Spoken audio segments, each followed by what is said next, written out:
하나님께서 오늘 저희들에게 허락해 주신 말씀 시편 126편 1절부터 마지막 6절까지 있는 말씀 우리가 찾으셔서 함께 합독하도록 하겠습니다. 시편 126편 1절부터 6절까지 있는 말씀을 우리 함께 합독하겠습니다. 여호와께서 시온의 포로를 돌려보내실 때 우리는 꿈꾸는 것 같았도다. 그때 우리 입에는 웃음이 가득하고 우리 혀에는 찬양이 찼었도다. 그때 문나라 가운데서 말하기를 여호와께서 그들을 위하여 큰 일을 행하셨다 하였도다. 여호와께서 우리를 위하여 큰 일을 행하셨으니 우리는 기쁘도다. 여호와여 우리의 포로를 남방 시내들 같이 돌려보내소서. 눈물을 흘리며 씨를 뿌리는 자는 기쁨으로 거두리로다. 울며 씨를 뿌리러 나가는 자는 반드시 기쁨으로 그 곡식단을 가지고 돌아오리로다. 아멘. 할렐루야. 날씨가 많이 무덥습니다. 그런데 중삼청에 우리 성도님들이 많이 앉으셨는데 밑에 내려오셔도 자리가 좀 있는데요, 중삼청에 오늘 인원이 꽉 찼습니다. 오늘은 특별히 광복 기념주일로 우리가 하나님 앞에 예배를 드리고 있습니다. 올해가 광복된 지 74주년이 되는 해이기도 합니다. 이제 다가오는 목요일이 광복절이 되지요. 부디 예수 그리스도를 믿는 성도 많심, 나라를 사랑하는 사람이 누가 있겠습니까? 여러분, 우리가 광복 기념 예배로 끝나지 마시고 우리가 나라를 위해서 많이 기도도 하시고, 그리고 여러분은 목요일 날 아침 일찍 일어나면 제일 먼저 여러분 아파트 베란다에, 또 아니면 여러분들이 살고 있는 대문간에 꼭 태극기를 거시기를 바랍니다. 그래서 그 태극기를 걸 때 우리의 마음이 뭔가 뭉클하거든요. 그러면서 나라 사랑하는 마음이 우리 성도들로 통해서 이 땅에 많은 사람들에게 일어나야 되겠지요. 나라가 지금 많이 어렵습니다. 여러분, 제가 어렵다는 말을 드리지 않아도 이 나라는 참으로 지금 어려운 시점 속에 있습니다. 많은 사람들이 그렇게 말합니다. 필리핀이 아주 잘 살았거든요. 필리핀이 우리보다 훨씬 잘 살았습니다. 그래서 우리나라가 6.25 사변이 일어날 때 필리핀은 우리나라에게 너무 많은 것을 지원을 했습니다. 그런데 지금 필리핀은 너무 가난합니다. 지금 우리나라가 그렇게 가다 보면 필리핀 나라와 별 다르지 않겠느냐, 이렇게 걱정하는 사람들이 많이 있습니다. 이제 오늘 우리는 해방의 노래라는 제목으로 하나님의 말씀을 듣고자 합니다. 일체로부터 우리는 36년간의 그 고난 속에 있었습니다. 어느 누구가 해방의 기쁨을 노래하지 않을 수 없겠죠. 여러분, 해방의 간절한 소망을 담은 시 한 편을 여러분들에게 소개하고자 합니다. 우리가 시를 보시면 제목 이름이 그날이 오면, 그런 제목입니다. 그날이 오면, 그날이 오면은 삼각산이 일어나 드등실 춤이라도 추고 한강물이 뒤집혀 용솟음 칠 그날이 이 목숨이 끊기기 전에 와주기만 할 양이면 나는 밤하늘에 나는 까마귀와 같이 종로의 인경을 머리로 들이받아 올려드리리 올리다. 두개골은 깨어져 산산조각이 나도 기뻐서 죽사오매 오히려 무슨 한이 나무오리까. 그날이 와서 오 그날이 와서 육조 앞 넓은 길을 울며 뛰며 뒹굴어도 그래도 넘치는 기쁨에 가슴이 이어질 듯 하거든. 더는 칼로 이 몸의 가죽이라도 벗겨서 커다란 북을 만들어 덜쳐 매고는 여러분의 행렬에 앞장을 서오리다. 우렁찬 그 소리를 한 번이라도 듣기만 하면 그 자리에 거꾸러져도 눈을 감겠소이다 라는 시입니다. 여러분, 얼마나 해방이 간절히 그리웠으면, 오늘 여기 시인이 누구냐면 시문입니다. 상록수를 소설을 쓴 그 시문이 노래하기를 자기의 머리를 가지고 그 종로에 있는 인경이라고 그러는데, 그건 바로 그 종로에 있는 보신각 그 종을 말하는 거거든요. 그 종의 머리를 박아서 내 머리가 깨어져서 죽는다 할지라도 해방의 기쁨이 온다면 나는 그렇게 죽겠습니다. 해방의 그날이 온다면 내 가죽을 벗겨서 북을 만들어서, 그래서 모든 서울 시내에 다니면서 그 북을 힘차게 쳐서, 그래서 나는 죽어도 여한이 없다. 그런 시입니다. 여러분, 1936년 3월 35살에 시문은 그렇게 생명을 끝나지요. 그러나 시문의 이 그날이 오며라는 시를 보면 얼마나 우리 고국의 해방에 대한 그런 간절함이 이 시 속에 담겨 있는가를 우리는 알 수 있어요. 이 시를 보고 옥스퍼드 대학의 바우라라는 그 교수가 그렇게 말했습니다. 이 시를 보면 이 세상에서 가장 그런 강한 저항의 시이다. 그리고 이 시를 보면 일본은 절대로 조선을 망하게 하지 못할 것이다. 조선은 다시 일어나게 될 것이다. 바우나 그 교수가 그렇게 말을 했다고 합니다. 사랑하는 온유교회 성도 여러분, 우리나라는 누가 뭐래도 일제 36년의 강점기 속에서 가장 불우한 세월을 시간을 보낸 민족이기도 합니다. 우리는 모든 것을 빼앗겼습니다. 말을 빼앗겼고 언어를 빼앗겼고요. 그리고 우리의 젊은이들은 다 여러분 징용에 끌려가서 전쟁터에서 죽기도 했고요. 우리의 누이들은 종군 위안부로 잡혀가야만 했습니다. 우리가 1년 동안 농사 지으면 모든 곡물은 어땠습니까? 전쟁용 군수 물자로 공출을 해 갔습니다. 믿음의 성도들은 살기가 더 힘들었습니다. 여러분, 천황 앞에 묵상 절을 하지 않으면 예배를 드릴 수가 없고요. 그리고 교회 안에서는 모세오경과 요한계시록을 절대로 읽지 못하도록 했다고 합니다. 이것을 어기게 되면 모든 자들을 잡아 감옥에 갇히게 하고 갖은 고문으로 너무나 많은 생명들을 잃게 한 것을 보게 됩니다. 우리나라는 철저하게 36년 동안 일본에 의해서 자유와 주권을 유린당했습니다. 이 땅의 자유를 위하여, 한생을 바치기 위하여 저 만주 땅으로 가서 대한 독립을 외치며 살아갔던 우리의 투사들이 하나둘 자기의 뜻을 꺾습니다. 그리고는 두 손을 들고 항복하고 일제 앞에 무릎을 꿇게 됩니다.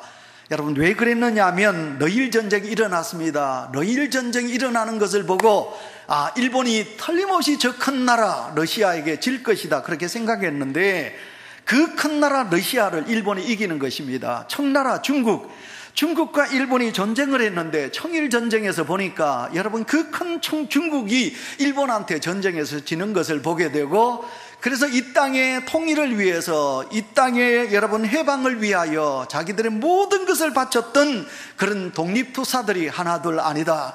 우리는 절대로 일본에게 이길 수 없구나. 우리나라는 너무 작은 땅이 아니냐. 저 러시아도 일본에게 지고 저 중국 땅도 일본에게 지는데 우리가 어찌 이길 수 있느냐. 우리에겐 해방이라는 것은 있을 수가 없다. 그래서 투사들이 너도 나도 무릎을 꿇고 일본에게 이제 돌아오게 되는 거죠. 항전을 끊게 되는 것을 보게 됩니다. 이와 같이 이 땅에는 비판과 그리고 절망으로 가득 차 있었는데, 그런데 어느 날 갑자기 8월 15일 날, 45년 8월 15일 날 이 땅에 무엇이 찾아왔습니까? 놀랍게도 광복절 해방의 기쁨이 어느 순간 이 땅에 찾아오게 된 것입니다. 얼마나 좋았을까요? 얼마나 기뻤을까요? 얼마나 감격했을까요? 뜻으로 본 한국 역사, 제가 여러분 광복절마다 이 함석헌 옹 선생의 이야기를 했는데요. 그래서 이 함석헌 선생이 뜻으로 본 한국 역사라는 책 속에서 이렇게 말하지요. 우리나라 해방은 도둑 같은 해방이었다. 예기치 않았다. 갑자기 우리에게 주어진 해방이다.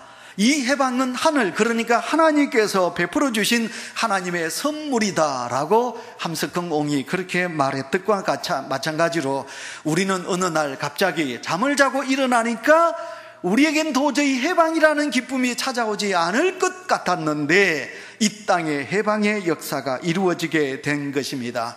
다시 말하면 이 땅에 하나님의 은혜가 임한 거지요. 이 땅에 예수 그리스도를 믿는 성도들이 이 땅의 해방을 위하여 절규하며 하나님 앞에 눈물을 흘려 기도하였더니 하나님께서 우리의 기도를 들으시고 이 땅에 일본을 몰아내시고 자유 해방의 기쁨을 허락하여 주신 줄 믿습니다.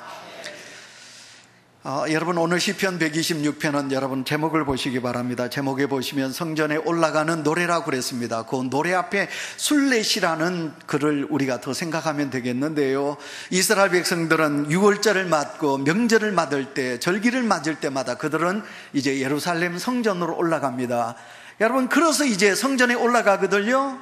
시간이 이제 많이 걸리죠. 어떤 사람은 일주일, 어떤 사람은 한 달 이렇게 넘게, 그런 시간 속에 그들이 성전을 향하여 올라가다가 어떡합니까? 성전을 올라가면서 그냥 가지 않는 것입니다. 하나님을 생각하며 하나님의 은혜에 대하여 감사하며 그들이 노래하면서 하나님의 성전을 올라가는데, 이 시편 126편은 성전에 올라가는 순례자들의 찬양의 노래입니다. 그런데 오늘 이 시편 126편의 내용이 뭐냐면, 여러분, 하나님의 백성들이 하나님의 뜻을 거절해요. 하나님을 사랑해야 되는데 하나님을 덜 사랑해요. 사신 우상을 섬기고 큰 나라를 섬기고 하나님을 멀리하게 돼요. 그래서 하나님의 백성들이 하나님을 배반하게 돼요. 하나님이 그 백성들에게 말합니다. 내게로 오너라. 내가 너희들의 하나님이 아니냐? 나는 너희의 하나님이요 너희는 나의 자녀가 아니냐?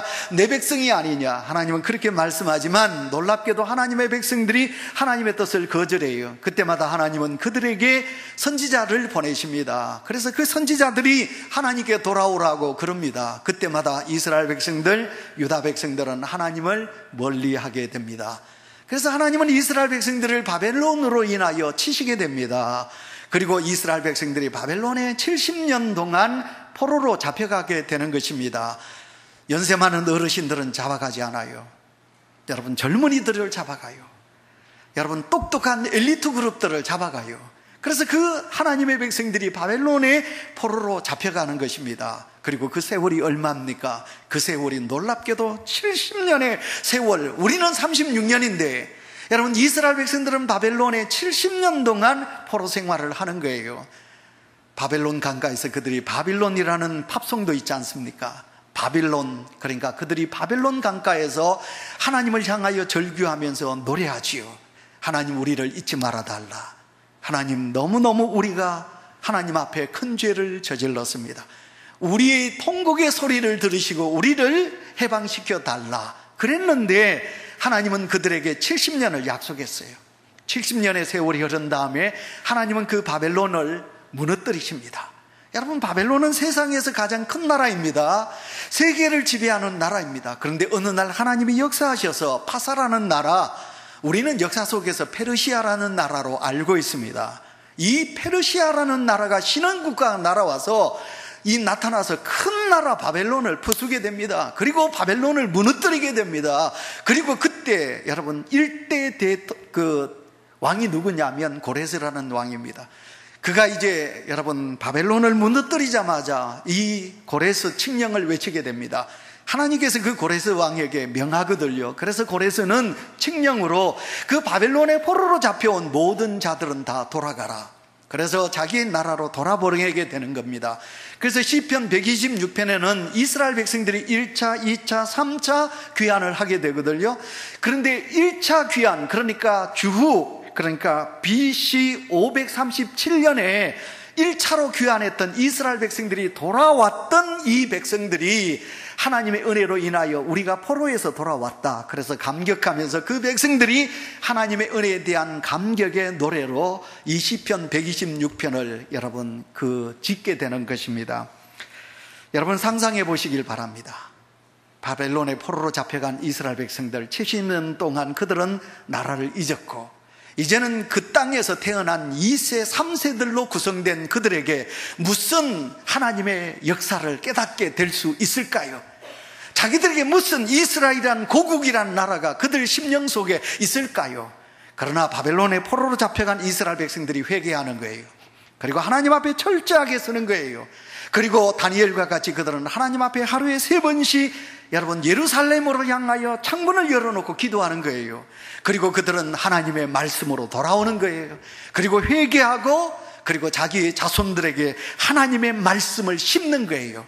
그래서 그 땅에 태어난 2세, 3세들의 신앙이 확고하게 자리 잡는 거예요. 그래서 그들이 이제 돌아옵니다. 돌아온 그들이 하나님의 은혜에 대한 감사의 노래를 오늘 본문 속에 부르고 있는 것을 보게 됩니다. 오늘 우리는 이 본문 속에서 3가지 말씀으로 생각할 수 있습니다. 첫 번째, 우리는 무엇을 생각할 수 있느냐 하면 70년 만에 해방의 기쁨, 이는 전적으로 하나님의 은혜입니다 하는 그런 고백이 있어야 된다는 사실이에요. 예, 이스라엘 백성들은 바벨론의 포로로 돌아왔는데 그것이 다 하나님의 은혜였습니다 라는 고백으로 오늘 시편 126편에서 노래하고 있는 것을 보게 됩니다. 자, 여러분, 우리가 시편 성경을 다시 읽겠습니다. 126편 1절부터 3절까지 우리 본문 말씀을 다시 읽도록 하겠습니다. 다 같이 읽습니다. 시작. 여호와께서 시온의 포로를 돌려보내실 때 우리는 꿈꾸는 것 같았도다. 그때 우리 입에는 웃음이 가득하고 우리 혀에는 찬양이 찼었도다. 그때 문나라들 가운데서 말하기를 여호와께서 그들을 위하여 큰 일을 행하셨다 하였도다. 여호와께서 우리를 위하여 큰 일을 행하셨으니 우리는 기쁘도다. 아멘.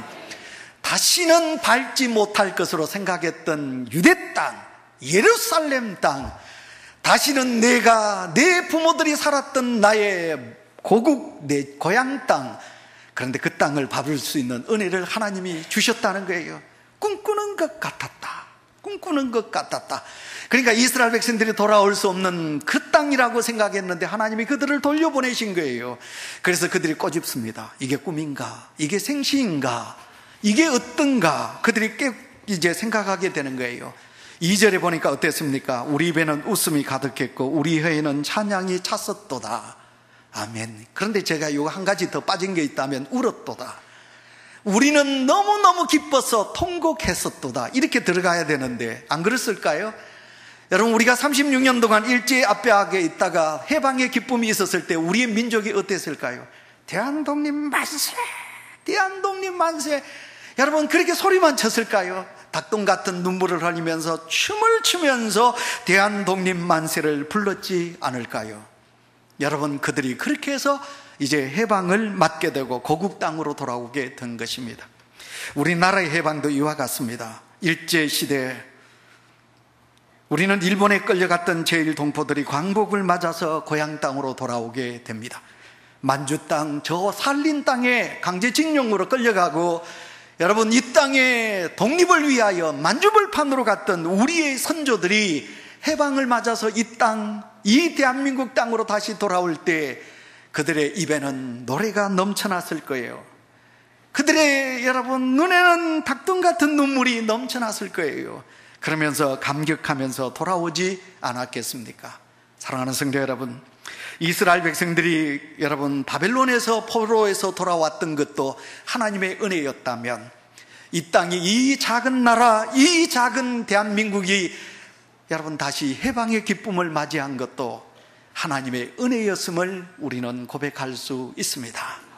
우리 모든 성도들에게 다시 한번 이 8월 15일 광복 기념 예배를 드리면서 우리 하나님의 은혜가 이 땅, 이 민족에게 임했은 그 하나님의 은혜에 감격하면서 예배하는 우리 모든 성도들이 되시기를 축원합니다. 그 다음에 두 번째, 오늘 허락해 주신 말씀은 그 해방에서 돌아왔는데 70년 만에 돌아온 조국을 맞이했지만 그러나 그 기쁨은 잠시였다는 것입니다. 왜냐하면 모든 것이 폐허였습니다. 여러분, 모든 것이 불탔습니다. 연세 많은 어르신들은 다 돌아가셨습니다.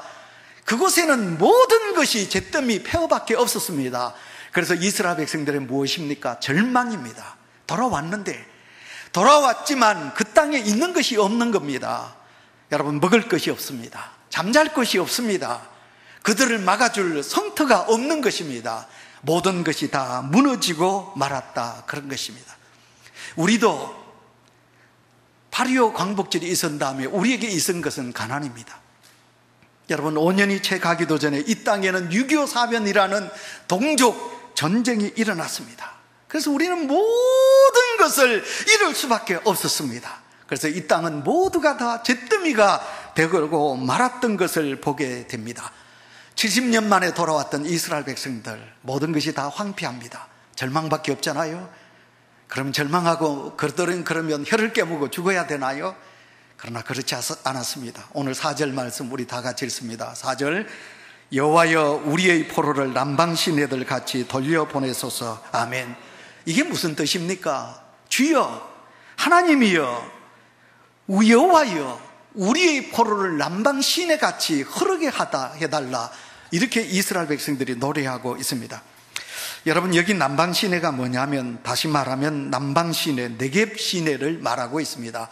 여러분, 유대 땅에는 비가 내리면요, 우리같이 물이 모이지 않습니다. 나무가 물을 스며들고, 그래서 산에 있는 나무들이 그 물을 품고 그러니까 나중에 이제 그 나무들이 물을 다시 품으면 냇가에 물이 줄 흘러내리잖아요. 그래서 우리나라는 강이 사시사철 푸릅니다. 그러나 여러분 이제 사진을 보시기 바랍니다. 와스디. 여러분 이스라엘 땅에는 이런 나무가 별로 없어요. 사막이거든요. 그래서 비가 내리면 이제 평소에는 물이 없던 그곳에 남방 시내가 흐르게 됩니다. 네겝 시내라 그렇게 말하지요. 그래서 물이 흐르게 됩니다. 근데 이제 물이 계속 있는 게 아니고 금방 사라지게 되는 거예요. 그러나 오늘 이스라엘 백성들이 다시 한번 하나님 앞에 구원을 요청합니다. 남방 네겝 시내에 물이 흐르듯 하나님께서 우리에게 이 구원의 은총을 있게 해달라. 이스라엘 백성들이 그렇게 하나님 앞에 구원의 역사가 있게 해달라고 기도하고 있는 것을 보게 됩니다. 오늘 우리나라 생각해 보셔야 합니다. 정말 우리나라가 지금 어려운 가운데 있습니다. 여러분, 우리나라는 광복 74주년을 맞이했습니다. 우리나라가 대법원에서 어떻게 했습니까? 여러분, 강제징용에 대한 보상을 일본의 기업들이 해달라. 여기에 대해서 아베 수상이 경제보복을 하고 있습니다. 여러분, 우리나라의 모든 경제는 제가 말씀드리지 않아도 너무 잘 알지요. 여러분, 조선, 자동차, 그리고 여러분 IT, 전자, 모든 산업의 기초는 일본에서 수입해오지 않으면 안 되는 겁니다. 일본으로 인하여 우리는 그 모든 경제가 존재하는 겁니다. 그런데 일본이 지금 그런 경제 보복을 하고 있습니다. 그래서 우리 온 나라가 지금 분노 중에 있습니다. 제가 여기에 대해서는 제가 여러분에게 더 언급을 하지 않겠습니다. 이런 어려움이 우리 속에 있다는 사실을 우리는 직시하셔야 됩니다. 그러나 지금 우리나라, 저는 그렇게 생각합니다. 저는 우리가 더 하나님 앞에, 우리는 지금 잘 살고 있습니다. 우리는 평안합니다. 우리는 자유 속에 있습니다. 그러면 우리가 해야 될 게 무엇이겠습니까? 돌아왔더니 패망 속에 있던 이스라엘 백성들이 먹을 것 없고 입을 것 없고 잘 것이 없습니다. 그들이 하나님을 향하여 남방 시내가 흐르듯 하나님의 구원의 역사가 있게 해달라고 구하였듯이, 그렇다면 오늘 이 한국 땅에 있는 한국 교인들이 우리가 하나님을 향하여 부르짖어야 될 것이 무엇입니까? 우리를 위하여, 오늘 저와 여러분 우리를 위하여 기도하기보다 우리가 구해야 될 것은 저 북쪽 땅입니다. 저는 그렇게 생각합니다. 우리 북쪽 땅에 있는 내 민족을 생각하셔야 합니다. 김일성, 김정일, 그리고 김정은 3대 세습으로 인하여 저 북한에 있는 내 동족들이 어떻게 지금 살아가고 있느냐 말이에요. 그래서 우리는 하나님 이 땅을 불쌍히 여기소서. 남북이 나누어져서 내 동포가 지금도 기근 속에 죽어가고 있습니다. 우리는 한수화로 통해서 북쪽의 현황을 너무 잘 압니다. 인육까지 사람의 살을 먹어야 될 정도로 가난 속에 있습니다. 예수 그리스도를 믿는 지하 교인들이 지금도 기도를 어떻게 하는지 압니까? 왜 하나님이요, 남쪽의 성도들에겐 하나님이 있는데 왜 북쪽에 있는 우리에겐 하나님이 없습니까? 하나님의 백성들이 이곳에 이 지하 땅에서 피눈물을 흘리며 기도하는데 어찌하여 하나님은 우리의 기도를 들어주지 않는단 말입니까? 하면서 북쪽에 있는 내 동포들이 그렇게 기도하고 있다는 거예요. 그래서 사랑하는 성도 여러분, 우리가 얼마나 북한을 향하여 저 이북 동포를 위하여 기도하고 있는가를 직시하시고, 오늘도 남방의 시내가 물이 흐르듯 주여 이 땅에, 저 북쪽 땅에 하나님의 구원의 은총이 있게 해달라고 우리가 기도하여야 될 줄 믿습니다. 그 다음에 세 번째, 여러분, 미래에 대한 소망입니다. 미래에 대한 확고한 소망을 우리가 노래해야 되겠습니다. 성경 읽겠습니다. 5절 6절을 우리 다 같이 읽겠습니다. 시작. 물을 흘리며 씨를 뿌리는 자는 기쁨으로 거두리요.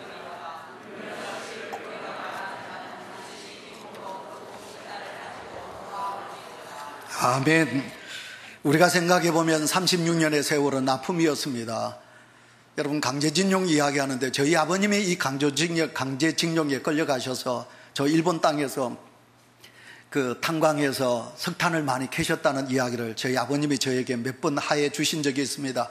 제가 우리 장인어른 만났는데, 장가 갔는데 이제 지금부터 한 20년 전에, 그러니까 20년이 채 되기 전에 우리 장인어른이 일본으로 갔어요. 우리 장인어른의 큰 형님 백시 되는 분이 강제징용에 끌려가서 거기서 돌아가셨어요. 그래서 유고를 찾았다고 그래서 그 유골을 가져가려고 해가지고 우리 장인어른이 그곳에 가서 그 장인어른의 백시되는 어르신의 유골을 찾아온 것을 제가 너무 잘 알고 있어요.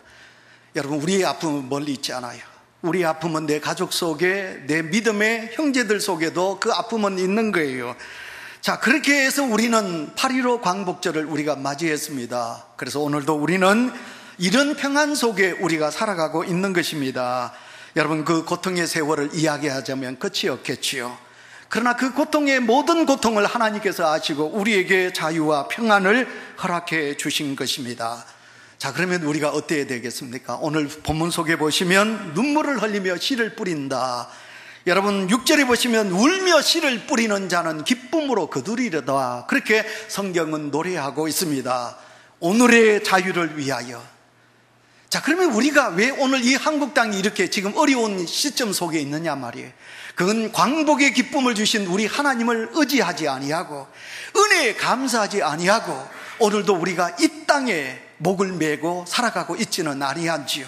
하나님을 믿는 믿음의 사람으로서 겸손하게 의롭게 우리가 살아가지 못한 죄가 우리 속에 있어서 우리 이 나라가 지금 이런 어려운 처지에 있지 않겠느냐 이 말입니다. 그러므로 말씀의 결론을 맺습니다. 사랑하는 성도 여러분, 오늘도 우리는 눈물을 흘리며 씨를 뿌리는 농부의 마음으로 오늘도 우리는 이 나라와 민족을 위하여 기도하며 오늘도 우리가 믿음의 헌신을 하셔야 됩니다. 서로 사랑하며 서로 위하며 서로 아끼며 그렇게 우리가 살아가야만이 하나님께서 이 땅을 긍휼히 여기시는 것입니다. 내가 좀 산다고, 내가 좀 가졌다고, 내가 좀 배웠다고 우리가 누구를 원망하거나 누구를 얕잡아 보는 자가 아니라 오늘도 우리가 눈물을 흘리며 씨를 뿌리며 울며 씨를 뿌리는 그런 심정으로 오늘도 우리가 하나님 앞에 설 때 하나님의 구원의 역사가 오늘도 우리에게 임하여 줄 믿습니다.